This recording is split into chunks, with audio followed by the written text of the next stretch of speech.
Bismillahirrahmanirrahim. Assalamualaikum warahmatullahi wabarakatuh. Hai teman-teman, perkenalkan nama saya Putri Damayanti. Saya adalah salah satu mahasiswa di Universitas Muhammadiyah Kupang, jurusan Pendidikan Biologi, Fakultas Keguruan dan Ilmu Pendidikan. Saya adalah salah satu mahasiswa pertukaran dengan PT Tujuan Universitas Muhammadiyah Jakarta. Di Universitas Muhammadiyah Jakarta sendiri, saya mengambil program studi pendidikan guru, pendidikan anak usia dini atau PG PAUD di Fakultas Ilmu Pendidikan Universitas Muhammadiyah Jakarta. Adapun maksud dan tujuan dari pembuatan video ini adalah untuk memenuhi tugas ujian akhir semester mata kuliah pendidikan inklusif. Di sini saya akan menjawab pertanyaan dari tugas-tugas UAS dari mata kuliah pendidikan inklusif. Untuk pertanyaan yang pertama yaitu, jelaskan menurut pendapat Anda, apa yang dimaksud dengan pendidikan inklusif? Menurut saya, pendidikan inklusif berarti bahwa sekolah harus menerima atau mengakomodasi semua anak tanpa kecuali. Ada perbedaan secara fisik, intelektual, sosial, emosional, bahasa, atau kondisi lain, termasuk anak penyandang cacat dan anak berbakat, anak jalanan, anak yang bekerja, anak dari etnis, budaya, bahasa, minoritas, dan kelompok anak-anak yang tidak beruntung dan terpinggirkan.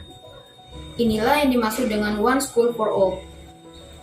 Sekolah inklusif adalah sekolah yang memberikan kesempatan kepada anak berkebutuhan khusus untuk belajar bersama-sama dengan anak pada umumnya di kelas yang sama. Pertanyaan yang kedua adalah, jelaskan siapa yang dimaksud dengan anak yang berkebutuhan khusus atau ABK. Anak berkebutuhan khusus adalah anak yang mengalami keterbatasan atau keluarbiasaan baik fisik, mental, intelektual, sosial, maupun emosional yang berpengaruh secara signifikan dalam proses pertumbuhan atau perkembangannya dibandingkan dengan anak-anak lain yang sesuai dengannya. Kemudian pertanyaan ketiga adalah, pada sekolah inklusif, kurikulum bisa diadaptasi sesuai dengan kondisi ABK atau anak berkebutuhan khusus. Adaptasi kurikulum meliputi duplikasi kurikulum, omisi kurikulum, substitusi kurikulum, dan modifikasi kurikulum. Jelaskan apa yang dimaksud dengan adaptasi kurikulum tersebut. Yang pertama ada model duplikasi kurikulum. Model duplikasi kurikulum adalah mengembangkan dan atau memperlakukan kurikulum bagi peserta didik berkebutuhan khusus sama atau serupa dengan kurikulum yang digunakan siswa reguler atau siswa pada umumnya. Model duplikasi dapat diterapkan pada 4 komponen utama, yaitu tujuan, isi, proses, dan evaluasi.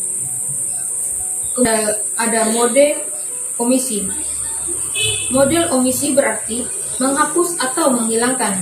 Dalam kaitan dengan model kurikulum, omisi berarti upaya untuk menghapus atau menghilangkan sesuatu baik sebagian atau keseluruhan dari kurikulum umum karena hal tersebut tidak mungkin diberikan kepada siswa berkebutuhan pendidikan khusus. Kemudian ada model substitusi kurikulum, yakni beberapa bagian kurikulum anak rata-rata ditiadakan dan diganti dengan yang kurang lebih setara. Kurikulum ini untuk anak berkebutuhan khusus dengan melihat situasi dan kondisinya. Yang terakhir ada modifikasi kurikulum. Modifikasi kurikulum adalah kurikulum yang dilakukan untuk peserta didik rata-rata atau reguler yang disesuaikan dengan kebutuhan dan kemampuan atau potensi anak berkebutuhan khusus. Kemudian pertanyaan keempat adalah, jika Anda sebagai guru dan di kelas Anda ada anak berkebutuhan khusus berkebutuhan, maka kurikulum harus dimodifikasi. Artinya, strategi pembelajaran umum disesuaikan dengan kondisi atau kebutuhan anak berkebutuhan khusus tunagrahita. Jelaskan komponen pembelajaran utama yang dapat dimodifikasi. Jawabannya adalah, strategi pembelajaran yang dapat diberikan kepada anak tunagrahita yaitu yang pertama, direct introduction. merupakan metode pengajaran yang menggunakan pendekatan selangkah-selangkah yang terstruktur dengan cermat dalam memberikan instruksi atau perintah. Metode ini memberikan pengalaman belajar yang positif dan meningkatkan kepercayaan diri dan motivasi untuk beradaptasi. Yang kedua ada cooperative learning. Pembelajaran kooperatif menunjukkan pada berbagai macam metode pengajaran di mana para siswa bekerja dalam kelompok-kelompok kecil untuk membantu satu sama lainnya dengan memahami materi pelajaran. Kelompok belajar yang mencapai hasil belajar maksimal diberikan penghargaan.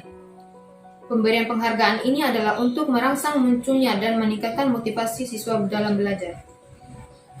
Kemudian ada peer tutorial, merupakan metode pembelajaran di mana seorang siswa dipasangkan dengan temannya yang mengalami kesulitan atau hambatan.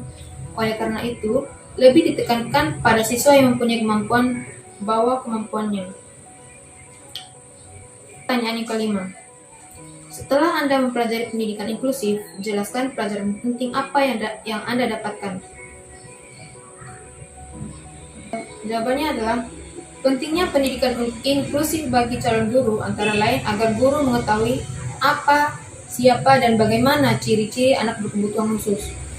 Mengetahui kebutuhan-kebutuhan apa saja yang diperlukan anak berkebutuhan khusus dalam pembelajaran, termasuk fasilitas-fasilitas maupun sarana dan prasarana dalam pembelajaran maupun dalam kehidupan sehari-hari. Guru tidak membedakan anak yang normal maupun anak yang berkebutuhan khusus. Guru mengetahui kurikulum maupun layanan yang diperlukan anak berkebutuhan khusus dalam pembelajaran agar guru mengetahui pentingnya peran mereka dalam keberhasilan anak berkebutuhan khusus di masa depan. Sekian tugas. Mungkin itu saja yang bisa saya sampaikan. Kurang lebihnya saya mohon maaf. Assalamualaikum warahmatullahi wabarakatuh.